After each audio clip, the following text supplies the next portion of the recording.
You know, the Beatles once said, all you need is love. You know why? Because they didn't have the internet. They didn't have this show. That's right. Welcome back to Three Dudes in a Record Store. We got a great episode today. Mainstream 80s pop music. 5 killer tracks. 1 iconic album. I am your host, Greg Horn, as always.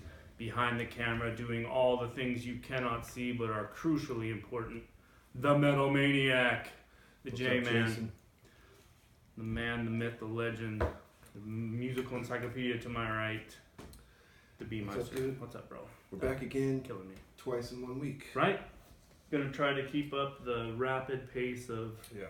This is going to be rapid pace. That's why I'm drinking a big coffee, right? Speaking of... So I got my caffeine too. Speaking of twice a week, a little bit of behind the scenes action for you guys. We have a lost episode. So when we decided we were going to try to do this thing, we needed to see if it was going to work, what it would look like. So we decided to have a topic, we decided to have an episode, we filmed it. Unfortunately, the goofs, the errors, the camera wasn't right, all these things, we tried to edit it down, we couldn't make it happen. Yeah. But we will revisit that topic again. It's a great topic. It's going to come back up again. But what happened in that episode was this long-running inside joke that B and I now have about Manowar. So if you're hearing Manowar stuff all the time, you're like, well, I don't even get it. That's why. That's the crux. So with that in mind, B, yesterday, I decided to go to my boy Dean Schubert and Visual Tattoo and get synchronized and get, be even. Sitting there, hammer down, needles going in, the J-Meister comes in. He has to put the episode we uploaded yesterday onto my computer so I can upload it. That's how dedicated he is. He is. is. Go to where you're getting tattooed. Right? All the way to Arcata. Transfer. So we are, Dean and I are in conversation. Jay joins the fray. We're talking about what constitutes mainstream 80s pop. And I was like, I like to break things down the way we eventually will get to thrash. Bay Area thrash, LA thrash, East Coast thrash, and I made the mistake of saying European thrash, and the first thing that comes out of his mouth was Manowar. I almost left. I can't escape the reach of this band. How did Manowar come up when you're talking about European thrash? I don't know, but they did, and I can't escape it. It's just prevalent in my constantly just beating me in the face. That's how this works. A few more episodes, you're going to be a Manowar fan. I'm not. Dude. I will never. I will never. I'm the Skip Bayless of music television. I will never. Coming with hot takes and great food ideas. All right, man. All right, well, it's just a matter of time, really. It'll come around. With that being said, would you like to dive into today's topic? I'm ready to dive in. So this is how we're going to do it for those first timers. We're going to go through our honorable mentions all at once, myself. Then we always give the owner the last word. I will then read the list from the Metal Maniac. Then we will go 5 to 1, 1 and 5, like the Doors said. And then we will talk about our pick for iconic album of the era, give a few shout outs, and then on to next week's episode. Heck yeah. I thought last week, or the episode from 2 days ago. I wanted to say last week, but we just... Yeah, we were just here doing it. I wanted to say that was one that I was anticipating with giddy excitement, but this is even more in my wheelhouse. While we are talking about that, please go to our other videos, hit like, subscribe, it all helps. Leave comments in the comment section saying what your picks are, maybe topics for future episodes. We read all that stuff. We love the feedback. We're down for even comments. If it's terrible, even if you just want to tell me, bro, I think you're a butthole, Wes Anderson is a god, tell me that. Let me know. I want the comments, and I was going to say if you have any negative comments directly at this guy. It's all going to be at me. I get it. I'm the lightning rod of controversy of this show, drinking a Monster. But let's jump right into it, right? Yeah. We're jumping in. Honorable mentions are going to be a little bit more in depth in this episode than they probably ever have been, right? I was kind of feeling the same way. My distinction between my honorable mentions and my list are kind of going to be the same, where any of my honorable mentions could have been anywhere on my list, and the top 5 could have been anywhere in the top 5. It's basically how I feel today. So with that mentioned, I'm going to break it right out with my first honorable mention, Madonna. I'm coming out swinging. Only an honorable mention for me. Only an honorable mention. Forget everything after this album. It's all trash. Wow. Madonna of today, don't even listen to that garbage. But those first 2 albums, iconic. She was revolutionary. He's leaving out a huge chunk. Marketed herself, the way she packaged herself for the fledgling MTV, she was brilliant. So let's touch notable 80s albums. Her self-titled debut, Like a Virgin in 84, True Blue in 86, Like a Prayer in 89. So you got like Lucky Star, Borderline, Material Girl, Like a Virgin, Dress You Up, Papa Don't Preach, Open Your Heart. These songs were radio staples at the time. Videos were all over the... Like a Prayer. She gets in True Blue, she kind of starts homogenizing herself. Like a Prayer, she tried too hard to be controversial. That's when the wheels fell off. I think you're trying to be controversial right now. No, that's just how I am. I'm a contrarian and a cynic by nature. Yeah. I'm glad that you included her at least in your honorable mentions. There can only be 5, and those 5 slots got to go to monster, heavy hitters, swinging for the fences, got to risk it for the biscuit.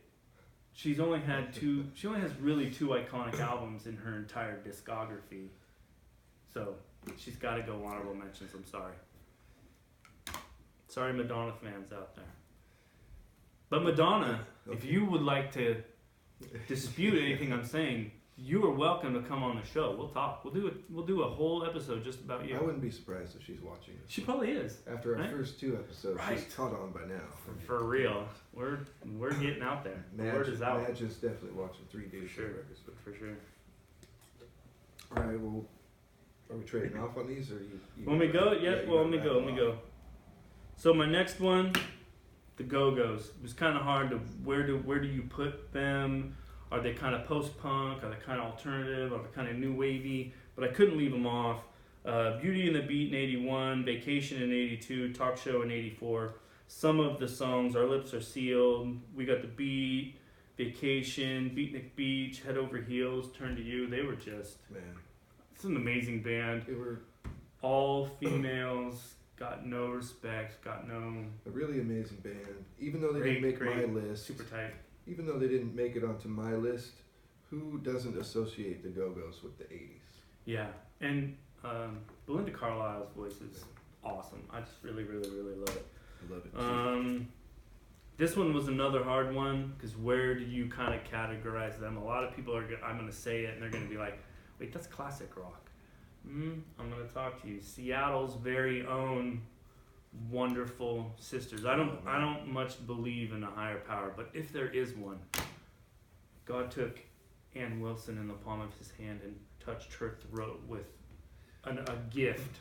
We're going hard. There's no argument from me there. Right? So notable albums: Bebe Lestrange in 80, Private Audition 82, Passion Works 83, Self-Titled 85. My favorite album, which nobody's going to agree with, Bad Animals in 87. Notable songs, Even It Up, If Looks Could Kill, What About Love, Never, These Dreams, Who Will You Run To, Alone. Everybody listens to that song and thinks about somebody from their past. Don't tell me you don't. These Dreams, Alone. I was about to rain on your parade because it's arguable.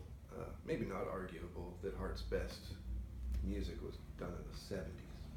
But since you mentioned some of these big 80s hit songs they had, I remember those songs. I remember loving those songs. I might lean towards the 70s era being a great era for them and probably better musically, a little bit more guitar driven. They got a little bit softer in their approach as they got older. But Bad Animals, especially for me, lyrically is just where I was and at the time. I'm taking it back a little bit because they really just kind of redefined themselves in the 80s. They did. They were all over MTV. Yeah. Two of those albums on that, those two albums after Bebe Le Strange are a little clunky. So they only make it to the honorable mentions. But this broke my heart because you know how I champion this woman. Yeah, I don't know how this even happened. Wait till you see the top 5. I'm sorry, Pat. Sorry. I gotta go honorable mentions though. But I will champion this woman forever. He said he loved you, Pat. I do love you, Pat. I do love you. And you're not in the top 5. Your amazing guitar playing husband, who I have immense amount of respect for. Notable albums: Crimes of Passion in 1980, Precious Time in 81, Get Nervous in 82, had a live album in 83, Tropico in 84, Seven the Hard Way in 85, Wide Awake in Dreamland in 88. She only makes she got kind of kept out of that top 5 because a lot of her big time hits were kind of towards the beginning of the 80s and towards the end of the 80s it kind of tailed off a little bit. But I mean, Treat Me Right, You Better Run, Hit Me With Your Best Shot, Promises in the Dark, Shadows of the Night, We Belong, All Fired Up, Invincible from the movie Billie Jean, which didn't make our list but could have. She's just incredible. Needs to get way more respect. She has some great tunes. She's awesome. Whenever she comes on the oldies pop radio station, you never get mad to hear a Pat Benatar song. Now prepare for the mind-blowing addition to that did not make my top 5. You're gonna freak out. Michael Jackson did not make my top 5. Thriller. That's Thriller. Yep. Michael Jackson only gets into the honorable mentions. He only had 2 records in the 80s. They were monsters. Thriller in 82, Bad in 87. I don't even need to take you through a track listing. You already know all of them. Yep. This is one of the greatest records ever written, ever. But he didn't have a huge output. I can't. I just had to kind of... Could you argue that he deserves top 5 and me say, yeah, you're probably right? Yeah, I wouldn't argue it. Yeah.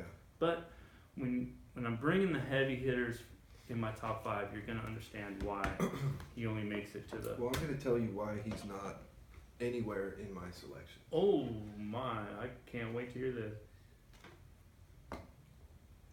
I didn't pick Michael Jackson because he's just too much for this list. Everybody loves him.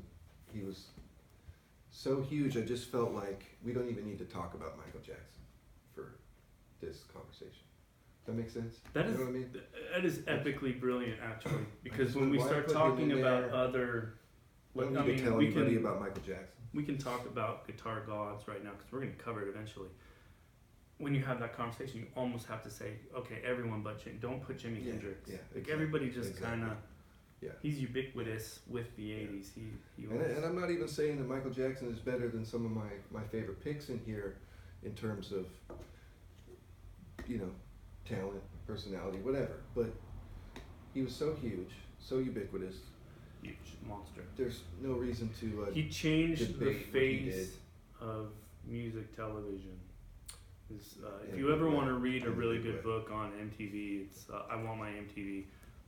They'll explain why you don't see videos on MTV anymore. They explain a lot of the behind the scenes stuff with Michael Jackson and how that record label really championed him, and MTV was a little bit racist. So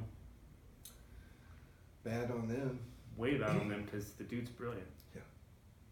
Yeah. Cool. So that's mine. All right, dude. Those are mine. Those are good ones.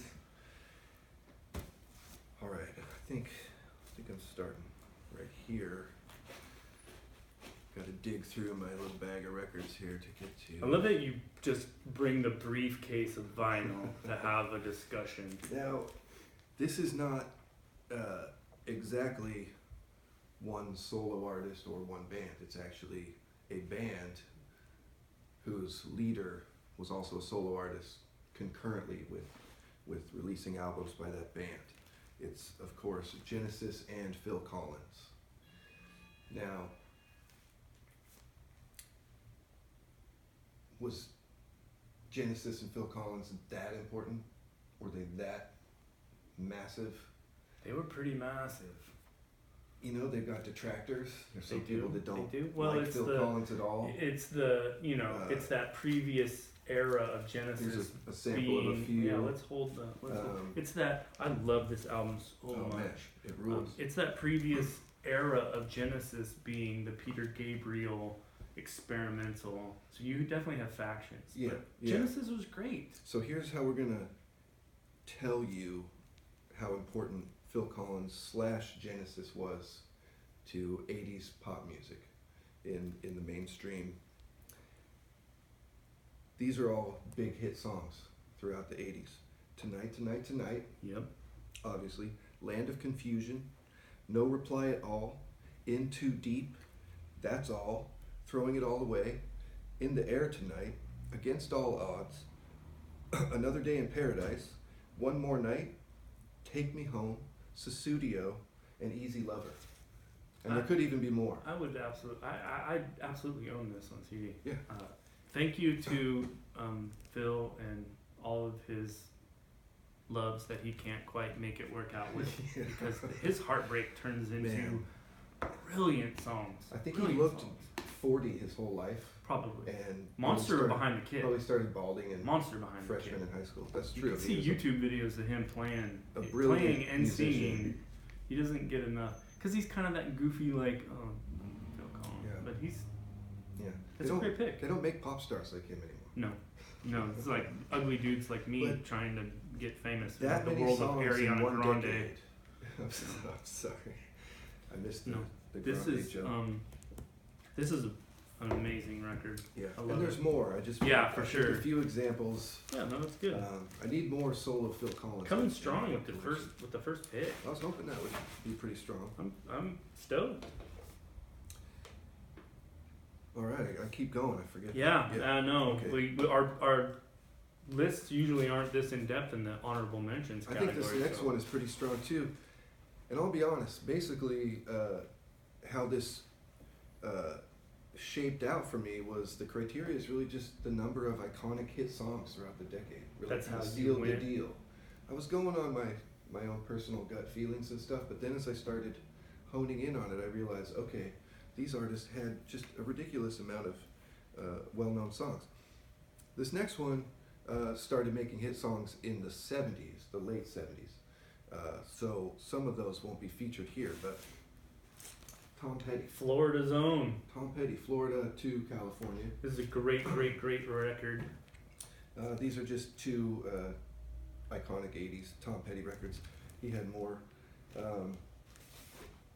So these are just off of his 80s. Maybe not as many as Phil Collins and Genesis, but we got Free Fallin', Won't Back Down, Jamming Me, The Waiting, Don't Come Around Here No More, You're So Bad, Stop Dragging My Heart Around. That was a duet with. You know how you knew you kind of made it in the 80s? When Chris Mickelson, one of my best friends growing up, pulled out the record of the Chipmunks. If the Chipmunks covered one of your songs, you made it. Yeah. There's a Chipmunks Tom Petty and Weird Al. Chipmunks. Yeah, right? Yeah. Made it at that point. Can't argue with the Chipmunks. I felt like Tom Petty was a solid pick because he's just, in my opinion, one of the great American songwriters. I'm not going to put disagree. him high up there. Monster Band too. Benoit Tench. Oh yeah. Playing Mike Campbell, the I same believe. guitarist Mike for all Campbell. these years. Yeah, really awesome band. And he really had a charmed story too. He drives out to California from Florida thinking, I want to take a shot at making it as a musician, and pretty easily he gets a shot, and then he's just off and running. When you from there. see this thing, you know I'm going to champion the ugly guys. Like, I'm going to be in their corner 100%.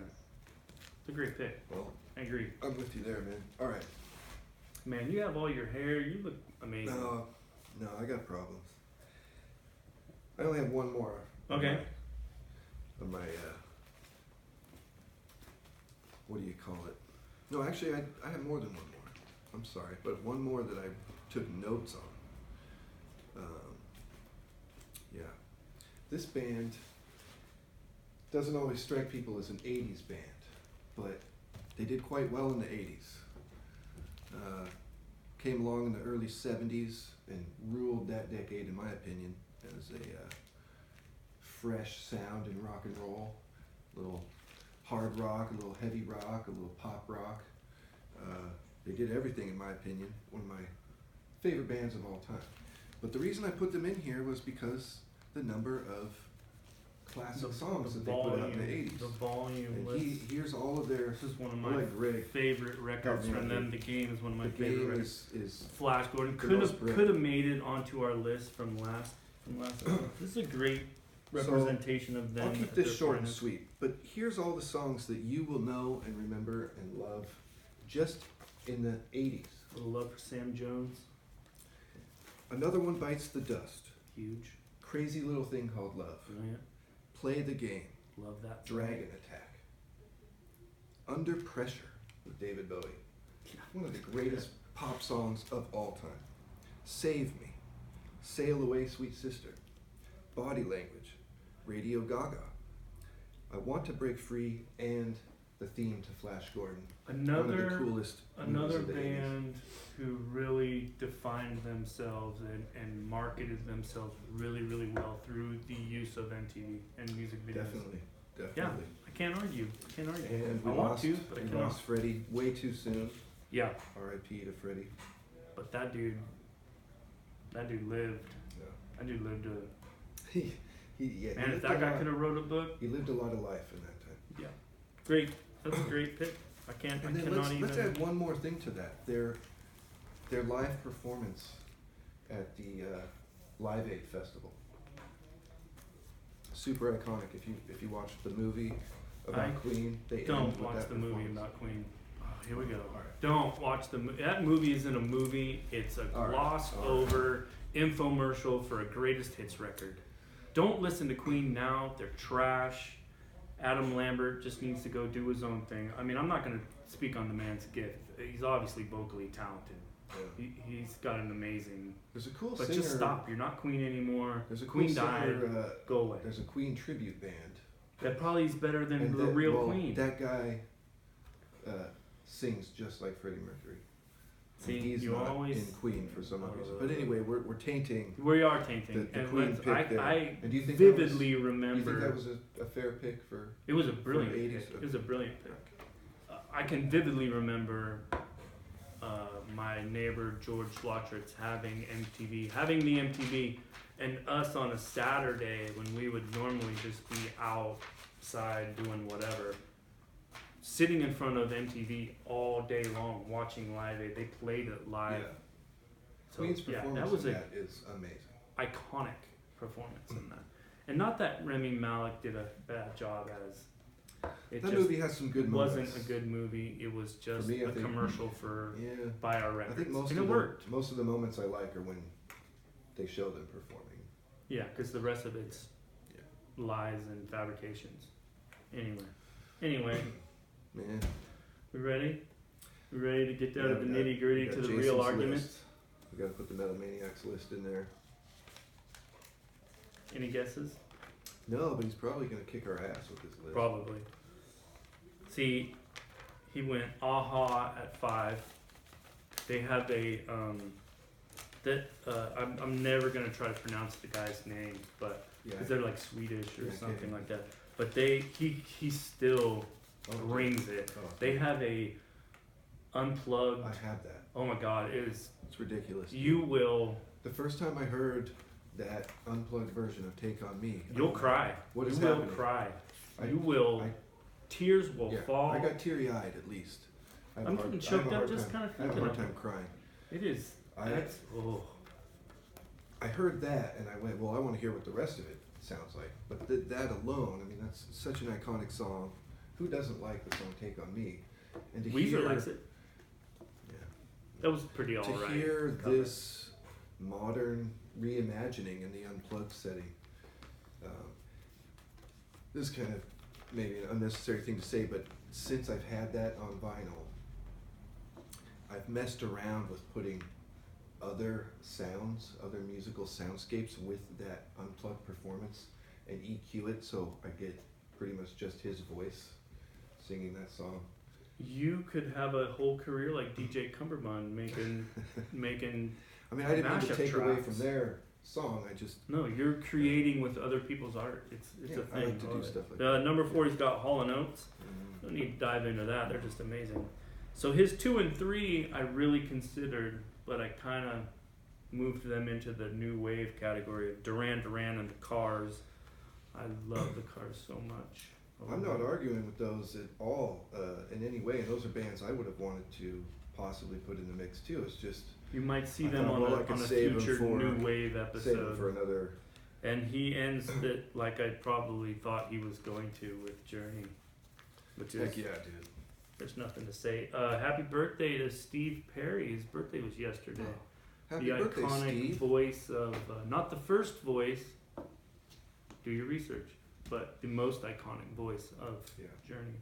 Yeah. For a lot of us, the voice of Journey. Well, and we're talking about 80s mainstream pop. And then he puts out the solo. That wouldn't record. have happened without Yeah. Steve Perry. No. All right.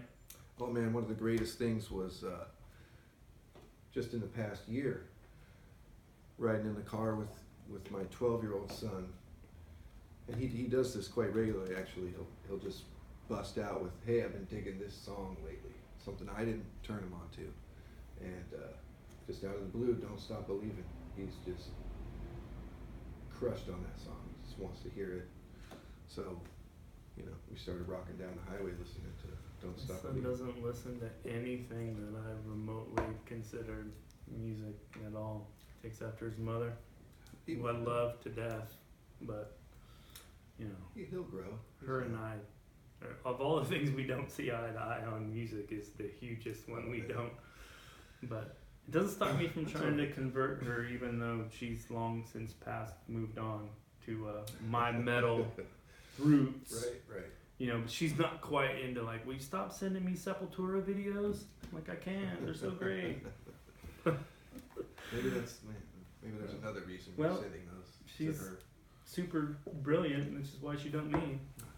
So, number 5, speaking of getting dumped and having your heart ripped out and emotional lyrics, and see how I did that? Yeah. You can't, sometimes you get lost in the argument between two iconic artists, and a third one kind of gets pushed to the side. See, last episode, I was trying to bust Greg in the last episode for not really having I'm bringing all the heart today. That's really not true. This guy's got a lot of heart. And when you think about that, and you think about the 80s, and you think about Lionel Richie, another one whose roots are firmly established in the 70s, the Commodores, who basically fell apart when he left because he wrote all the songs. He writes all the good stuff. His 80s output wasn't huge, but he only had 3 records. He had his self-titled debut, he had Can't Slow Down, and he had Dancing on the Ceiling. So, some decent albums. Can't Slow Down and Dancing on the Ceiling, man. That was huge at the time. The songs, though, My Love, Truly, You Are, All Night Long, Stuck on You, Running with the Night, Hello, Dancing on the Ceiling, Ballerina Girl, Say You, Say Me from that movie. Yeah. And then the one song that I absolutely hate and that I'll never play and I always skip, which was probably his biggest song, Penny Lover. I hate that song. I hate it. Why do I hate it? I hate it because I had a massive crush on the same girl from 6th grade to 12th grade. And in 6th grade we had a party, and it's one of those like, oh my god, you're nervous, there's gonna be dancing, I can't dance. Spin the bottle. Somebody turns I never got the invites for that. Somebody plays that song and I became the guy from Last American Virgin. I'm standing there watching my crush of all crushes slow dance to this song with another dude, and it has haunted me ever since. I can't listen to that track. At least you weren't stalking a blind girl. I was not. Yeah. But she kind of dug him too. She was making his face. She was sculpting his. But he was kind of. That was a little creepy. I love Lionel Richie. He's awesome. He's amazing. Didn't make it into my top 5, but loved him since I was a kid. Have had kind of a fascination with him, even just beyond his music. I don't know why. Just Lionel. All of the imagery that goes with his album covers. My friend Darren painted me this beautiful Lionel Richie painting about 4 years ago for a Christmas present. Why is that not hanging in the shop? It's at home. I do have a mini Lionel shrine started over there. At our old location, I actually had a bigger Lionel shrine. You need the... And I always wondered, and no offense to him, he's a handsome man, but he's got kind of a big head, and there's something lion-esque about his face. Do you know? He's kind of got a mane of hair. How did his parents know? Did Lion know from the Thundercats kind of get that name from Lionel? Probably. I don't know the validity of this story, but there is a story that him and Frank Sinatra had like a friendship, and Frank Sinatra was actually kind of, it's like, well, hey, you wrote all your hits. I just sing other people's stuff. So that's number 5, coming out swinging. Heck yeah, dude. All right. So I'm up. Which one am I going? See, there's a band that you said that we didn't need to talk about at all. You just Never. No, you just Poo-pooed rushed them off. by them. It was one of Metal Maniac's picks, which is a righteous pick, and pretty soon you're going to find out why. So I'm going to start off. This is your number 5 pick. Number 5. Hall and Oates.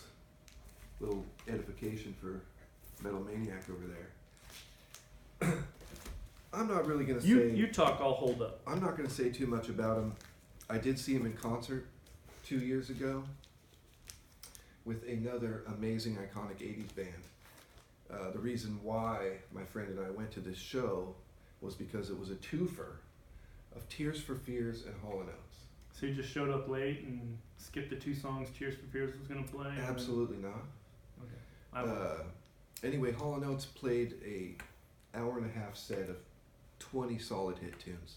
Not one song that you could scoff at. They started in the 70s as well, and they actually really kind of killed it in the 70s. And as much as I like that material, Hall & Oates in the 80s, to me, is where they really shined the most. Became Hall & Oates in the 80s. I kind of feel that way. People will argue, though, they had big hits back then.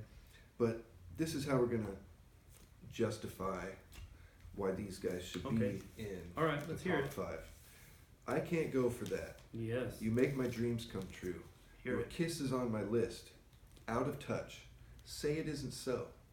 Private eyes. Did it in a minute. Family man. Method of modern love. Man eater. Every time you go away. Your imagination. Head above water. And mano a mano. Some of those are just ones I think are dope tracks. I don't know if they were huge radio hits, but you know those songs. Jason knows all those songs. Another Apparently band you don't know all those songs. that lovingly crafted their whole career on MTV. Big time. Hall, for those of you're on YouTube, you might as well, when you're done with this, go. Hall does a show live from Daryl's house, live from Daryl's house. Yeah, Brilliant. Kind of Brilliant. A barn. His show with Cheap Trick is a barn/performance studio kind of thing, right? Yeah. That's what it looks like to me. It's awesome. Yeah. It's awesome. Great. Yeah, because he brings on all kinds of killer musicians. All kinds. He plays some of their material. Episode. They play some of his material. It's really, really good. Yeah, the one with CeeLo doing Say No Go. I was just busting. I'm not going to comment. I know how much you love these guys. Yeah, I'm not going to comment on this. I'm just going to skip to my number 4. Let's just get to it.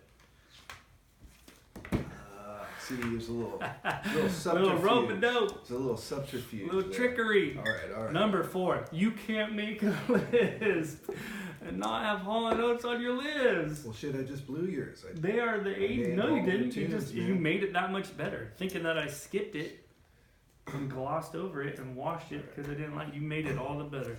No, Hall & Oates. If you don't have this, if you don't want to buy every single album, just this is a double disc set of pure awesome. So let's deep dive their 80s albums. Voices in 1980, Private Eyes in 81, H2O in 82, Big Bang Boom in 84, Oh Yeah in 88. So 5 records. You touched on some of them. Kiss on My List, You Make My Dreams Come True, Every Time You Go Away. They were the original. They wrote that song, and then Paul Young did it well, but he's probably more known for that. Private Eyes, I Can't Go For That, Did in a Minute, Man Eater, One on One, Family Man, Out of Touch, Everything Your Heart Desires, which I think is a really slept on song off of their last album from the 80s, Oh Yeah. Yeah, they are the 80s. That many banger tunes, man. And their whole career, you couldn't ask for... And when we were talking about the song from Streets of Fire... Yeah, that done they by could Dan have. Hartman, written for these guys. I've seen them play it at their shows. That's how I know that behind the scenes story, because he tells that story. Yeah. I honestly don't like it as much as I like Dan Harmon's version or Hartman. But you can hear them. But you can, it's a total. It's a total. No, they were the 80s. They were huge in the 80s. And like I said, my top 5, you could put those 5 anywhere. You could float them anywhere on that list from 5 to 1. It's all subjective at that point. It's right on. But yeah, they're amazing. I love them stoked we're on so the much. same page. Absolutely, for sure. For sure. My next one, man. You guys aren't going to argue with me. It's a little controversial. It is. But not really. We are going to argue. This band right here. We are going to argue. Van Halen. We are going to argue. One of the greatest rock bands that's ever been. That's why it's an argument. Oh, but you talk. As we were talking about before the episode started, what makes it in this list where we've honed in on 80s mainstream stuff that isn't fringy at all, doesn't have a subgroup that are the only ones who really like it. Everybody has to have loved at least some of their radio and MTV hit songs back in that day.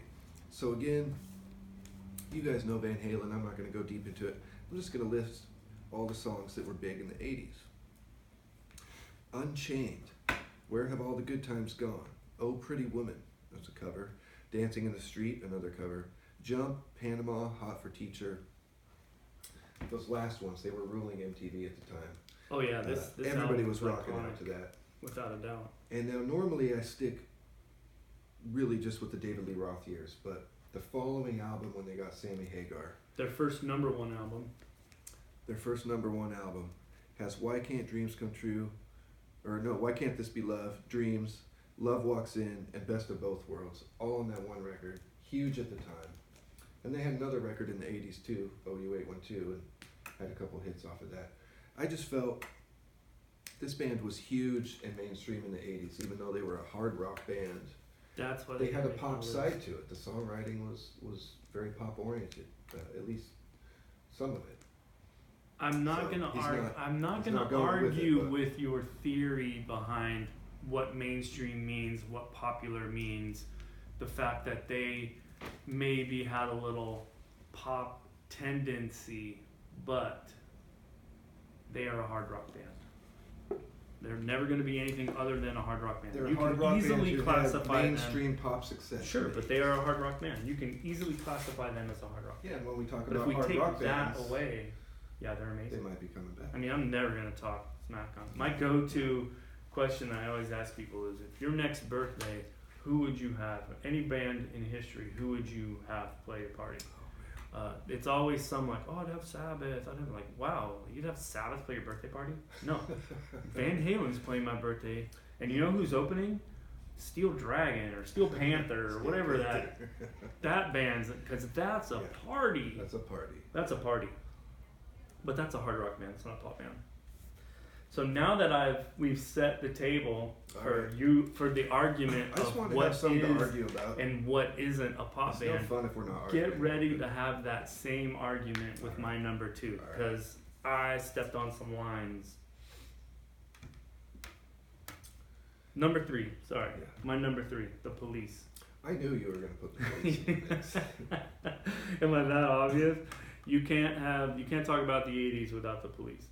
And with a band like Van Halen, where you can say, that's a hard rock band. 100% that's a hard rock band. They're never going to be anything other than a hard rock band. You cannot do that with The Police. Are they a pop band? Are they a post-punk band? Are they a new wave band? Are they a... reggae bands? Yes, they're all these things and more. But let's talk about the output in the 80s. They only ever had 5 records. That is very true. What could have been if they would have got along, right? So in 80, Zenyatta Mondatta, however you say that. 81, Ghost in the Machine, which is my personal favorite. And 83, Synchronicity. So Don't Stand So Close to Me, Driven to Tears, When the World is Running Down, Do, Spirits in the Material World, Every Little Thing She Does Is Magic, Invisible Sun, Synchronicity 1 and 2, Every Breath You Take, King of Pain, Wrapped Around Your Finger. This album was, everyone had this album in the 80s. It was huge. You didn't, metalheads had this huge. album. My parents had that album. Folk lovers had this album. Your grandparents had this album. Everybody had this album. It's amazing. I honestly I had a hard time deciding where to fit them in, but I think I left them out only because I kind of just wanted to save it for another time. This is one of the most important bands in my life. Absolutely. I totally agree. Loved them, called them one of my favorite bands since I was a kid. And I don't even think I could really pick a favorite Police record. It's kind of the whichever one I'm listening to now. Pick because of how I kind of found, and we'll save that for an all Police episode that I'm sure we'll get to eventually.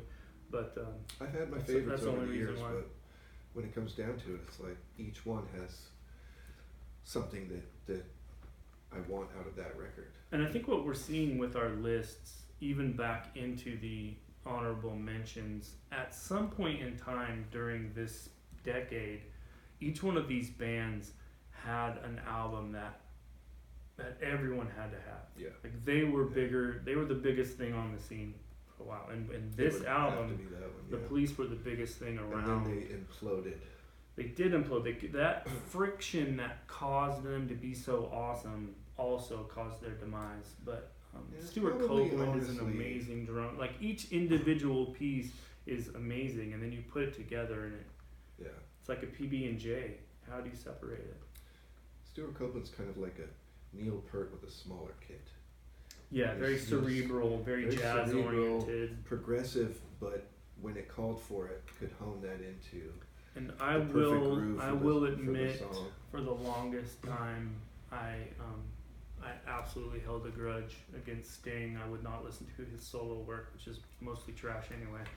But I was hurt. That breakup hurt me. Yeah.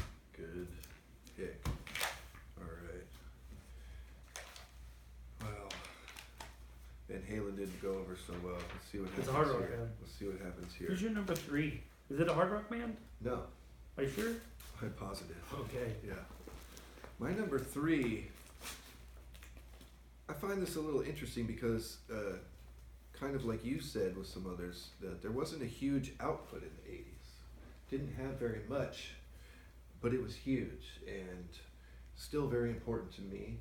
And I think almost anybody would agree this is some of the greatest pop music of the 80s. We're talking about Cindi Lauper. I came close. And I actually didn't pull that out, but I want to show off my coveted picture disc of She's So Unusual. That's not coming out of my That's collection. staying firmly in the grasp of the master. Now, I wish that she had a lot more output to talk about. I wish she had 5 albums in the 80s, but I think she still ruled the 80s. The impact of Girls Just Want to Have Fun, the song written by Prince, When You Were Mine, Time After Time, She Bop. Who doesn't remember the little thing that Cindi was getting at in the song She Bop? And then the follow-up, True Colors, is a good follow-up. It's not as impactful as this one. It's got a few great songs on it. But this record, my whole life, every time I play it, just front to back, it's so satisfying. I think of it as one of the best pop records of the 80s because it's pop, it's light, it's fun, but it's full of substance. It's full of honest emotion. I think we have, with a lot of our picks, have said they utilized MTV as a driver behind, and she had a unique image.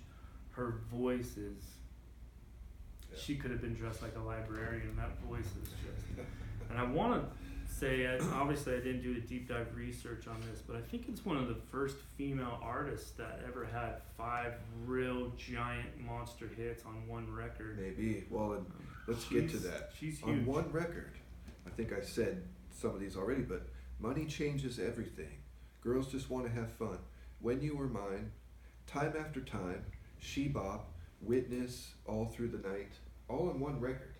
Songs that most people that know her music have heard those songs. And then on the next record, Change of Heart and the song True Colors, both pretty big songs. And her singing All Through the Night is, it sends shivers down your spine. It's an amazing song. Despite only having 2 records, I just couldn't. Yeah, that's why she didn't make the list. She didn't really have the output. And when one of your 2 records isn't Thriller, you just can't. Well, But yeah, she's iconic. She's amazing, and she still can bring it. She's still cute as heck too. She was just on stage with. Oh yeah, she did Goonies. That's true. She did the soundtrack of Goonies. She was hanging out with wrestlers. She was wrestling. Yeah. She was doing Goonies. She was on. She was just on stage with Henry Rollins. Oh yeah. Doing a special thing with Henry Rollins. It was amazing. Thanks to the Metal Maniac for reminding us on Goonies, because I was gonna completely forget. I should have remembered that because I have the 45 single of her song from Goonies. So, if we did a brief rewind on that last artist, you said that somebody wrote a song for her. Who was that somebody? That would be Prince Roger Nelson. My number 2 icon of the 80s. You're at 2 already? I'm at 2 already.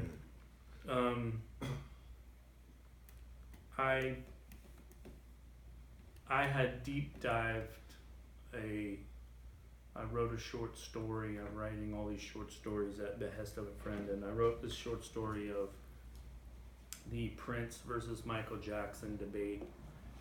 So I'd already kind of done a little homework on Prince. The term musical genius gets thrown around way too much. The actual number of musical geniuses, very small. You might have some savants. We're talking about like some Frank gifted Zappa people. level. I know what you're talking about. And when you talk pop music and you talk Frank Zappa level output, input, creativity, a man who can play every single instrument and did on a lot of his early records. Just 80s. Just the 80s. Yeah. Dirty Mind in 1980, Controversy in 81, 1999 in 82, Purple Rain in 84, Around the World in a Day in 85, Parade in 86, the epic double LP Sign of the Times in 87, Love Sexy in 88, Batman in 89. That's all one decade. That never stopped until the day the man his untimely death. he was constantly he kept putting out. You know, and most artists that would record that much in one decade, you'd probably say slow down a little bit. You're maybe watering it down a bit. You know, take a little time. Put some time into your record. I didn't even write the list down of songs. When You Were Mine, I don't consider one of those songs, because although Cindi Lauper sang it, he actually had it on an album first. He was writing songs for other. He wrote songs for Shaka Khan. Yeah. He wrote songs for Sheila E. He wrote the Bangles' only hit. And the only reason why that band even gets talked about, other than Susanna Hoffs, is A Total Babe. He made Sheena Easton's career after it was kind of floundering. The man was super, super brilliant. But let's talk about the songs. Dirty Mind, Uptown, Controversy, 1999, Little Red Corvette, Delirious, basically all of Purple Rain, Let's Go Crazy, Take Me With You, Darling Nikki.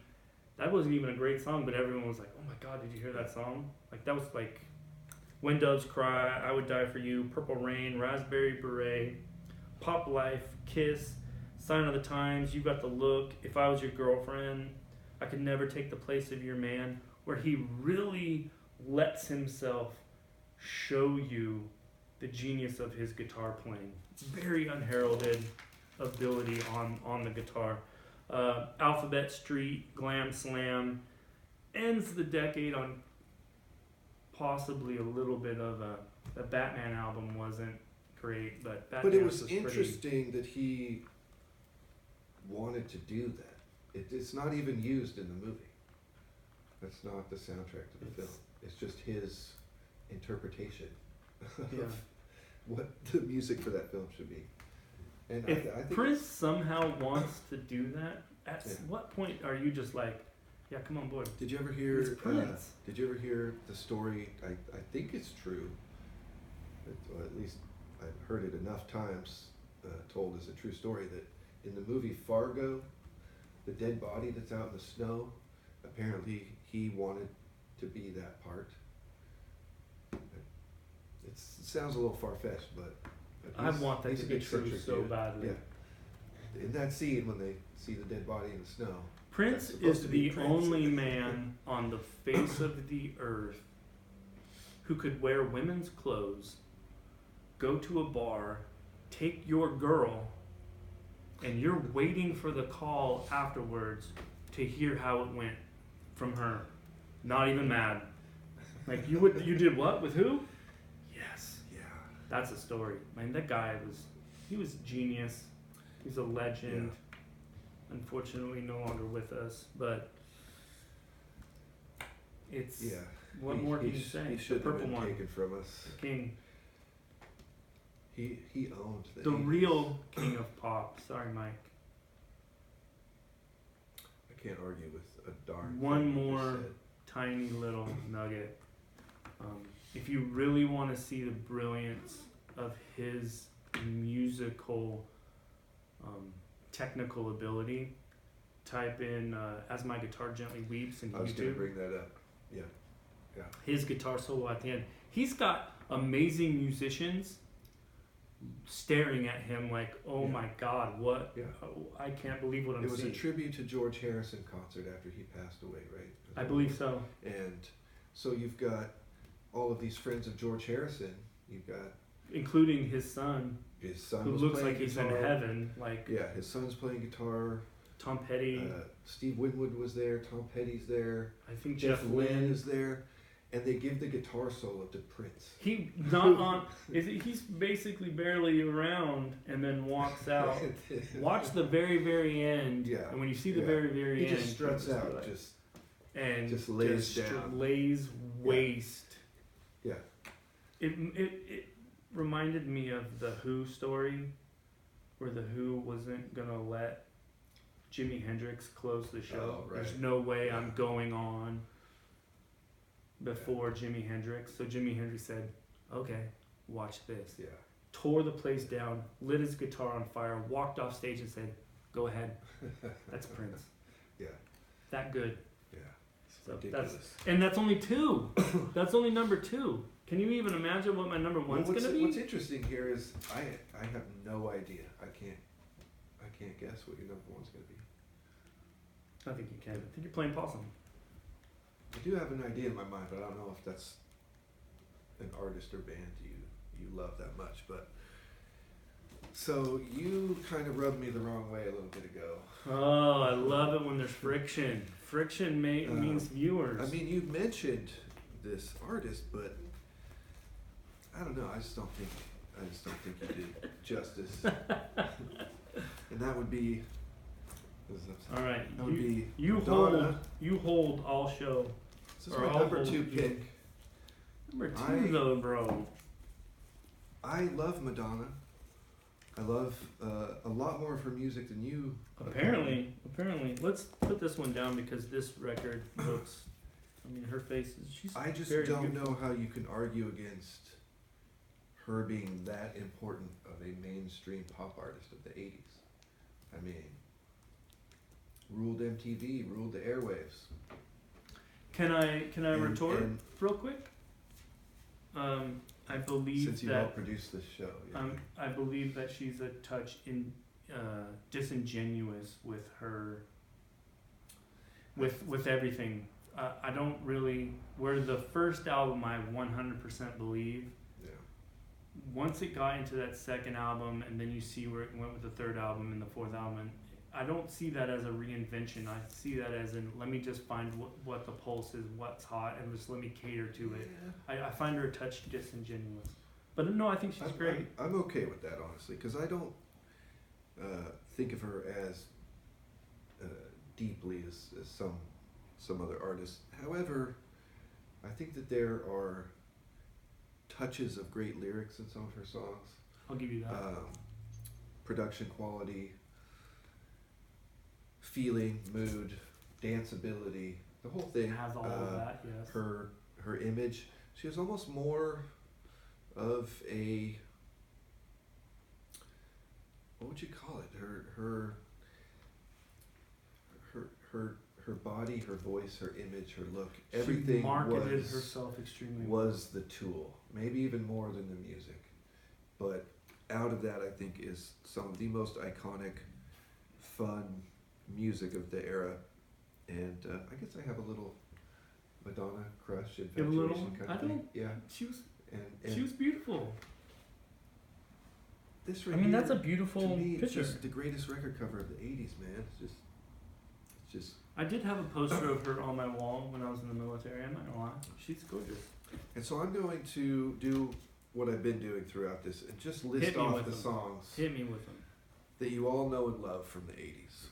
Into the Groove, Borderline, Papa Don't Preach, Dress You Up, Holiday, Like a Virgin, Lucky Star, Burning Up, Material Girl, Express Yourself, La Isla Bonita, Live to Tell, Cherish, Open Your Heart, True Blue, Who's That Girl, Like a Prayer, and a song that, if I'm not mistaken, was done for one of your favorite movies. Yes, absolutely. Crazy for You. Yeah, love Vision that song. Quest. Love that song. So that's my favorite Madonna song. Second is Live to Tell, which I think showed her ability. One of the greatest movies of the 80s that nobody talks about. If you know what I'm talking about. At Close Range. At Close Range. Brilliant film. Sean Penn was that is one of my favorite crazy films. good in that movie.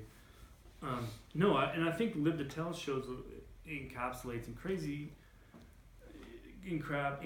it a little bit too of what she could have done if the image and the marketing hadn't been as important. Even if she wasn't as sincere as some artists, like we talked about in our Lost episode, we talked about Tina Marie. I'm spoiling that if we ever get back to that topic. Well, I don't know that my guys are going to be. Our picks might be different by the time we go back to that picks. topic. But Tina Marie was more of a musician than Madonna. But I think Madonna was empowering. She influenced fashion. She 100% did it. Yeah, and in the way she wanted to, she at least had a to team get of famous. people. Other people wrote her material for the most part, I'm sure. Producers and writers, but little shout out to the Breakfast Club the band that she was kind of with before she got famous. She was with this band called the Breakfast Club for a small bit of time. That band, Right on Track. Yes, and then box. That's the only track they really did after she left. Well, but she was with that band. Really? They actually made a documentary about it. I haven't watched it yet, but I'm gonna. I learned something. This guy teaches me stuff all the time. No, because he cares more. If you want to talk about hustle and determination, and you cannot. She was also in Desperately Seeking Susan. Yep, it's an iconic movie of the '80s. She marketed herself well. Yeah. And I can't disrespect her. You can see why I had her so high. I gotta soften on the garbage comment, I guess, but I wouldn't spin this record or own it. I was the wrong way when you wouldn't rate this. I can't stand it. I hate it. But I love Live to Tell. That's such a gorgeous song. I have this 45 single. But this record is a must own. You have to have this record. But Like a Prayer? No. Come on, man. That's a Pepsi commercial. The song Like a Prayer is. That's a Pepsi commercial. And I love Pepsi, but I don't love that record. I don't want to sound creepy, but years ago, 5 or 6 years ago, someone came into my store and traded me some records and 45 singles. And they had a copy of the song True Blue. Yeah. In 45 single format, which is cool because it's on blue vinyl. But it had the name written on a piece of paper and taped to the 45 single. It had the name of a girl I went to grade school with, went to our school. And crazy.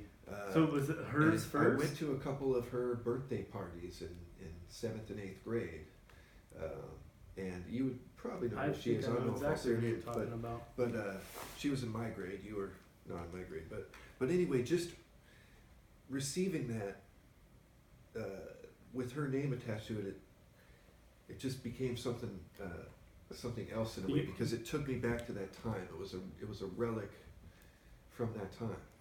You know what I mean? You know who I almost put on those lists and left her off? Samantha Fox. But I had to do it the same kind of things that kind of hold me back from Madonna, kind of hold me back on Sam Fox too.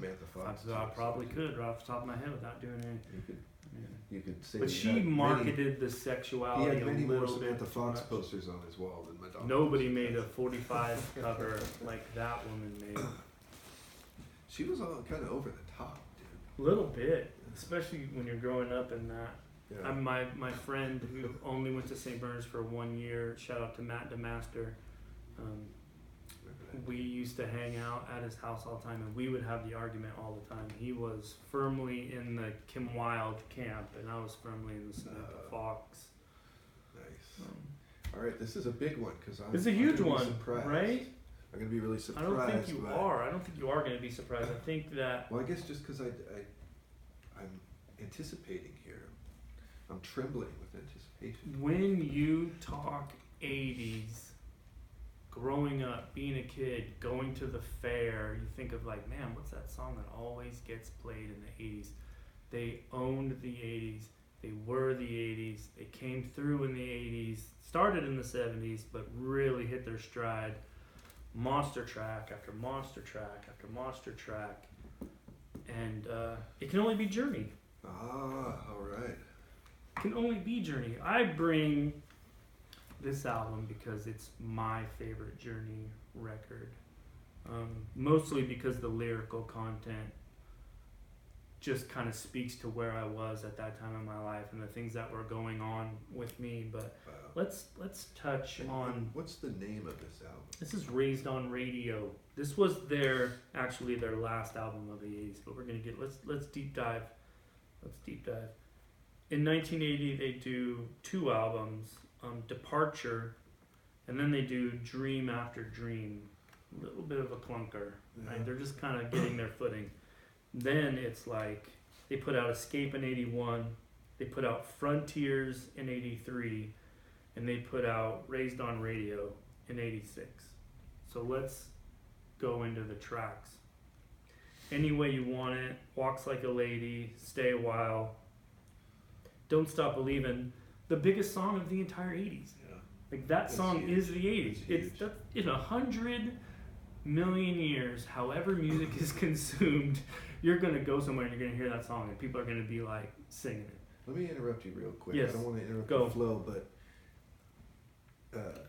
we have a friend, a mutual friend, Who I've reached out to is going to be on the show. To be a part of our show at one point. Absolutely. We're only not saying his name because we don't want you to know. He's the guy that should be fronting Journey right now. I'm not going to disagree with that.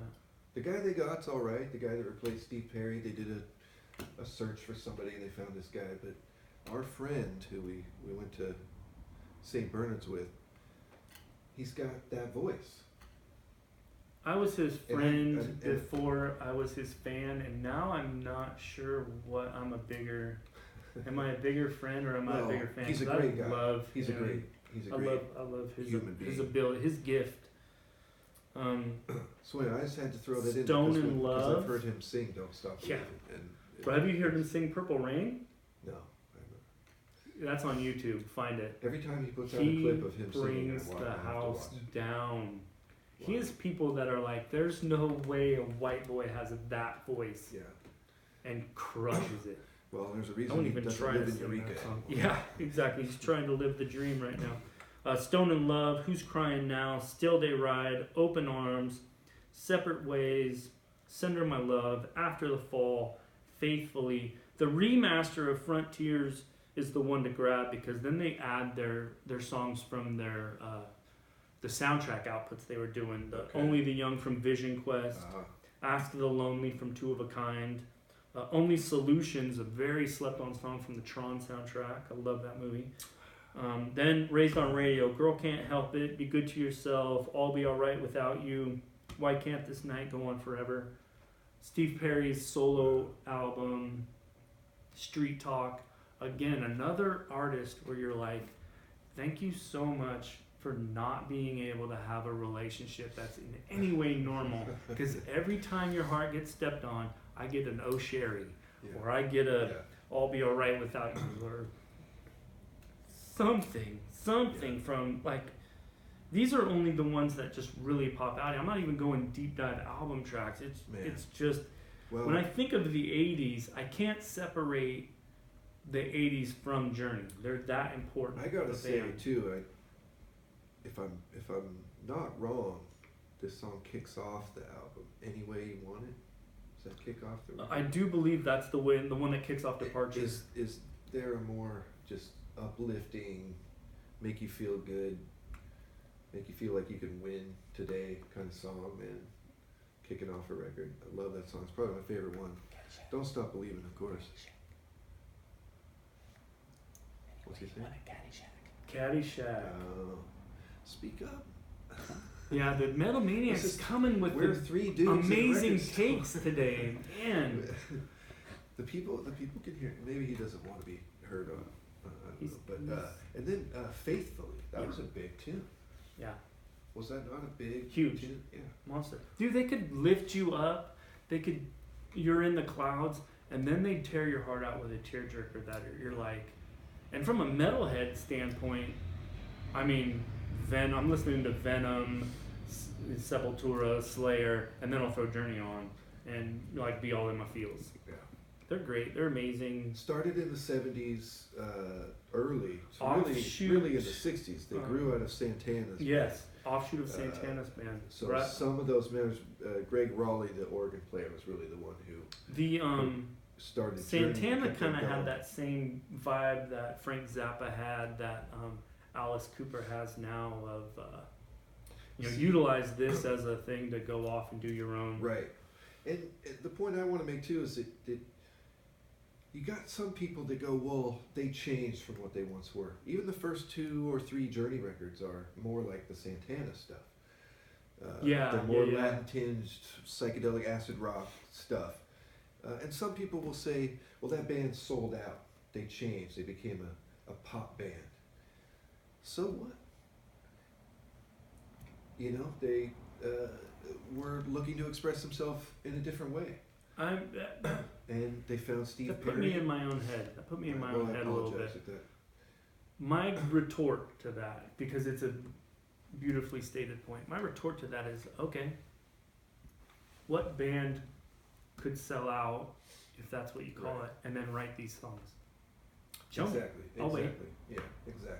If that's selling out, if writing these monster tracks that the world loves is selling out, I guess the way that kind of I'm okay with that. mindset bugs me is that you're not taking it for mastering its own craft. You're not allowing for craft. growth, Yeah, and change, Yeah. and and they made some money along the way. They Did made pretty a good for little bit. themselves. They probably made a little bit. Still playing today, kind of. I mean, they Yeah. play with the.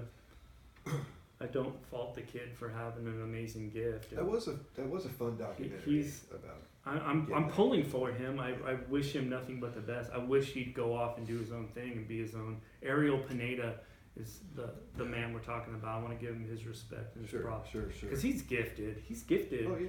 And Very much in the and Steve he had a lot of Perry. exuberant energy. But I don't want to be. Yeah.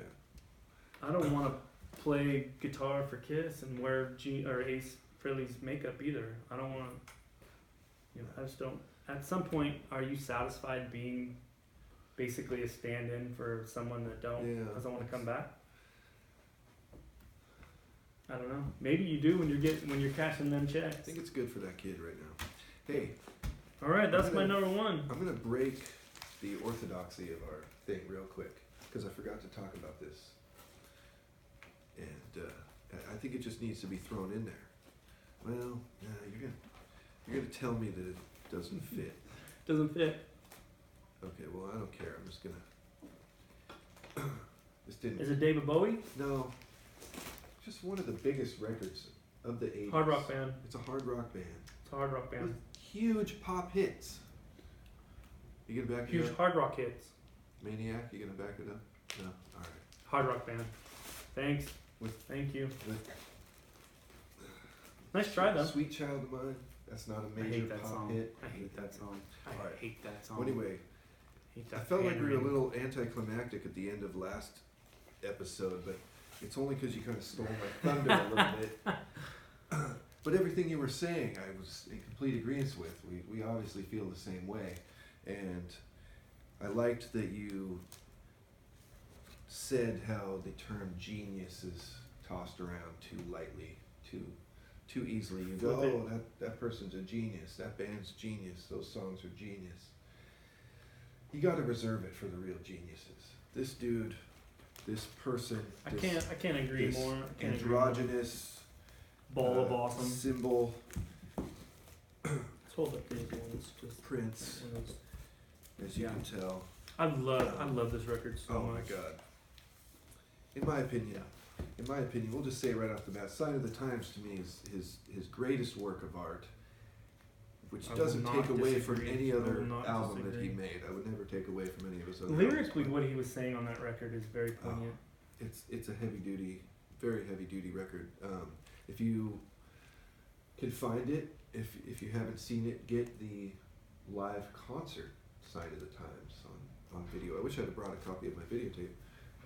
There's a point in that when he's playing the cross. It's transcendental. It's so moving. And before I move on to saying some other things I want to say about it, this album is a 4-sider, double record. So there's 4 sides when you're listening on It's vinyl. almost rock opera-esque. I have been saying this to anybody that cares for well over a decade now. Side 3 of this record. You got the look. If I was your girlfriend, strange relationship, and I could never take the place of your man. Those 4 songs. My absolute favorite on Prince side song 3. ever written. I've been saying for a long time, the greatest album side ever. I mean, yeah, there's a lot of album sides you could argue, but for me, those 4 songs. I'd have to pull out a copy the of run of Physical those 4 Graffiti songs. from Led Zeppelin to wonder if I agree with that, but it's close. I mean, those 4 songs in a row. You Got the Look was a big Huge video hit. Huge hit. And I Could Never Take the Place of Your Man was a big video hit too. They cut his solo had, off, but yeah. which I believe was kind of put together from the live video Yeah. stuff. So could go on and on about Prince. Greg already said everything you need to know. Who doesn't like Prince? I mean, Purple Rain, easily one of the biggest records of the 80s. Almost every song on it's an iconic song. Had the movie to go along with it. But even though Greg already listed the majority of these songs, one more time. And Go, I think take me there. I even wrote down the number, 25. That's how many big songs he had in one decade.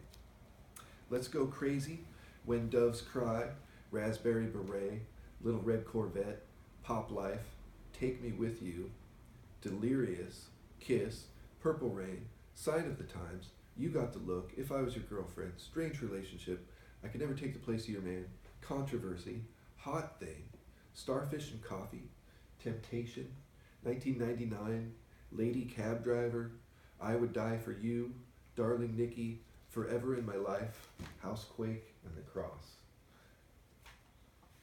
You know what I'm saying? Thought, and you know me, I'm kind of an idea guy. I thought that he should have recorded 1999 about 70 times, and then just changed the year. You could have sang like 1999, 29.99, 39.99, 40. I mean, it would work. Yeah. And then he'd just keep releasing it. His. Well, let's look at it another way though. Now that we're well past 1999, people still say that in a party like it's 1999. Yeah. Kind of a. He is in the lexicon sort of all that is 80s. Yeah. Just his absolutely output brilliant. From start to finish is. I also wanted to say. Unreal. I also wanted to say in the late 70s when he started, he had this fully realized idea of himself right from the get-go. He didn't kind of come out tentatively going, I'm going to try a little this, a little that. He knew exactly who he was. Dancing like James Brown, playing guitar, producing his own music. Dare I say visionary. Visionary. He was a visionary artist. I believe and so. He never allowed anyone to dissuade him from his genius, his ability. And beyond the 80s, you might not relate to all of that music, or you might not feel like it was all as good, but really, honestly, he never put anything subpar on his records.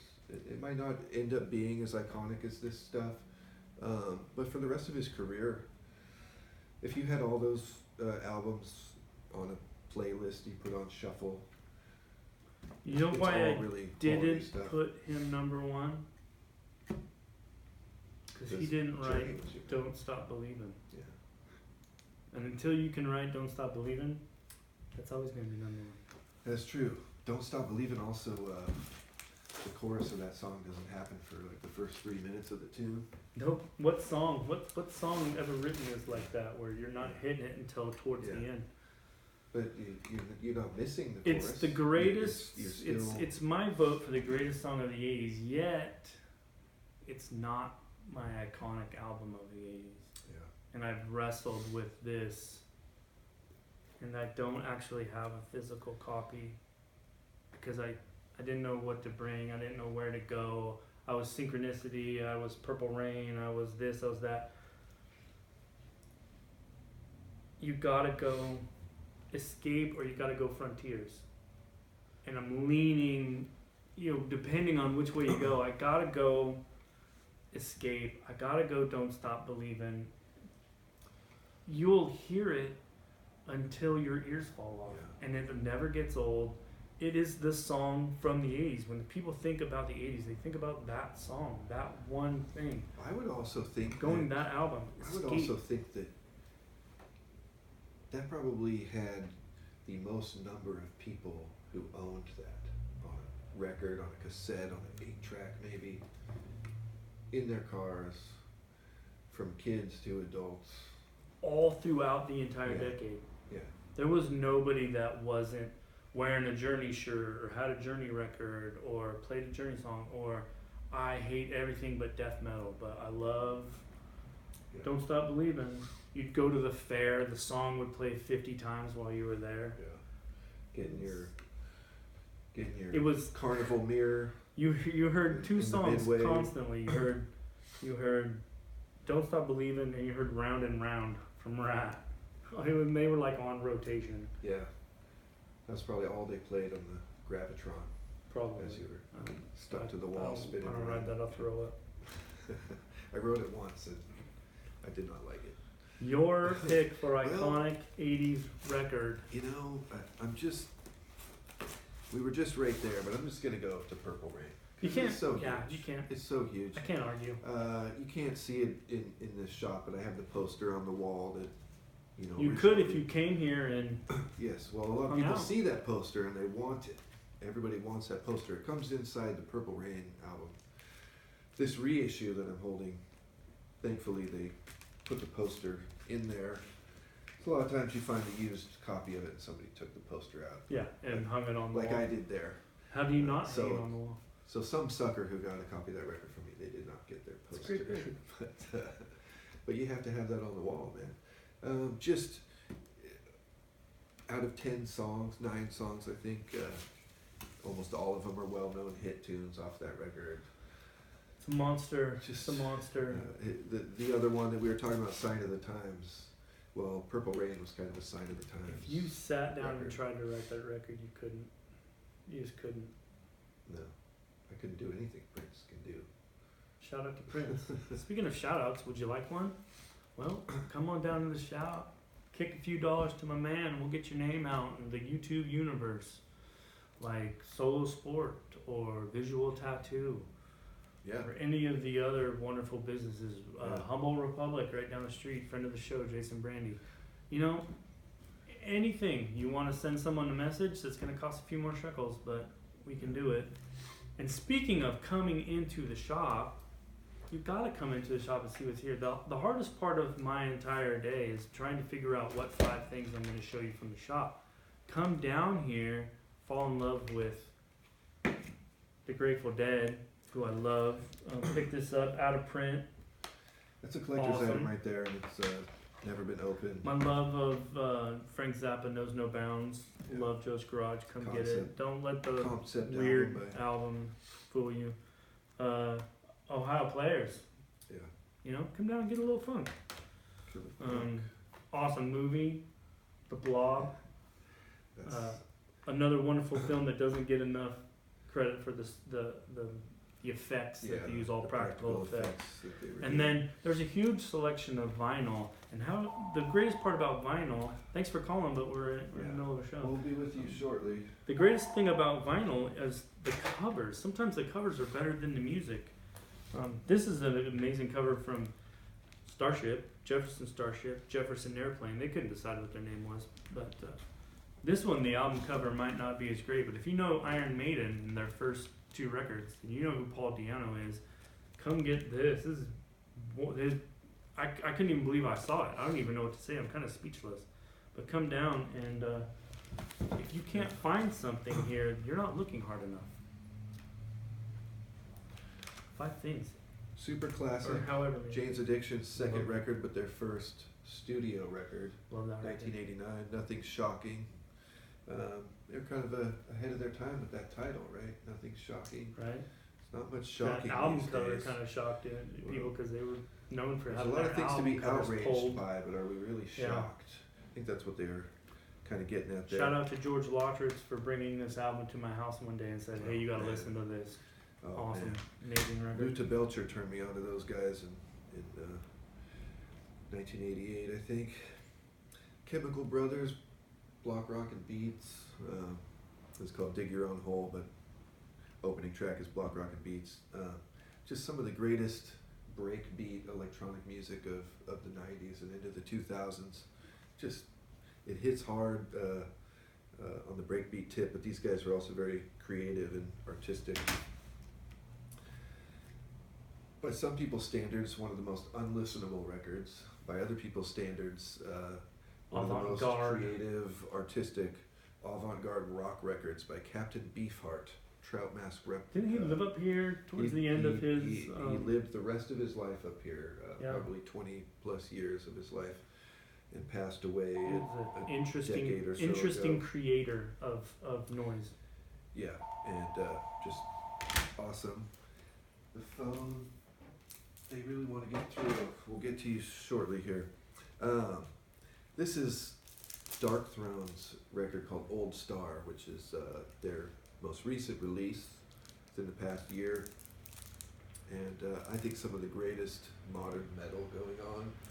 They're known as a black metal band, but really I think their brilliance is that they kind of infuse lots of other metal feels into what they're doing. I dig them a lot. But seriously, Old Star, they've kind of been coined as black and roll. It's kind of what people are calling what Dark Throne's all about. Gotta put everything in the box. And then this, I kind of can't believe this is still sitting here. Death Grips the Money Store. If you don't know who Death Grips is, it's pretty challenging music, but once you sink into it, it feels real good. It's intense. It's not exactly hip hop, but it's hip hop derived. Started by a drummer of a math rock band, a really intense math rock band called Hella from the 90s and 2000s. Decided to get together with this guy who you could call an MC Ride, who's kind of scary and intense in a way, but the more you listen to it and let it sink in, it's just very interesting, artistic, with some intense groove going on. So come get this Death Grips record. Everyone should have that. Amazing picks. Hey, come down to the store. Let B hear your feelings. Tell him what your picks would have been. Get in the comments. Yeah. Just discuss what they would have been. Give us a like. Give us a subscribe.